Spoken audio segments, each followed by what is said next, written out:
তো হ্যালো সবাইকে, সেদিন আমরা যাচ্ছিলাম ভ্যাকসিন নিতে। তো সকাল সকাল আমরা দেখো ট্রেনে বসে পড়েছি। আর আমরা যেখানে থাকি সেখানে কোথায় ভ্যাকসিন দেয় সেটা আমরা জানতে পারছিলাম না, আর ভ্যাকসিনেরও সময় হয়ে গেছিলো। এর জন্য আমরা ভাবলাম যে যেখান থেকে আমার ডেলিভারি হয়েছে সেই হসপিটাল থেকে ওকে ভ্যাকসিনটা দিয়ে নিয়ে আসি আর কি। কিন্তু সেইটা ছিল আমাদের সব থেকে বড় ভুল।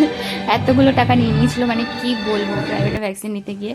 আর তারপরে আমরা চলে গেছিলাম কেএফসিতে খেতে, কেননা সকালবেলায় সকাল সকাল যেহেতু বেরোনো হয়, কিছু খেয়ে যাওয়া হয় না। তারপর দেখো আমরা কিছুটা শপিং করেছিলাম ওর জন্য, আর চলে গেছিলাম মানে কেএফসিতে একটু বার্গার খাচ্ছিলাম। আর যেহেতু আমরা ট্রেনে করে আসবো না, সেহেতু আমরা বাসে আসার কথা ছিল। তো দেখো দুপুরবেলায় আমরা বাসে আসার জন্য বাসে বসে পড়েছি। আর সত্যি কথা বলতে কলকাতায় এত ঠান্ডা, আর এখানে এত প্রচণ্ড পরিমাণে গরম পড়ে গেছে, মানে কি বলবো।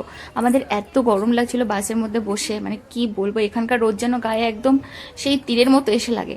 তো যাই হোক, এই ছিল সেই দিনটা। আর দেখো চারিদিকে এইভাবে দেখছে যেন ওকে একটু আগে ইঞ্জেকশন দিয়েছে, ও যেটা ভুলেই গেছে। তো সেই দিনটা আমাদের এইভাবেই কেটেছিল। তো আজকের মতো টাটা, দেখা হবে অন্য ভিডিওতে। Bye bye.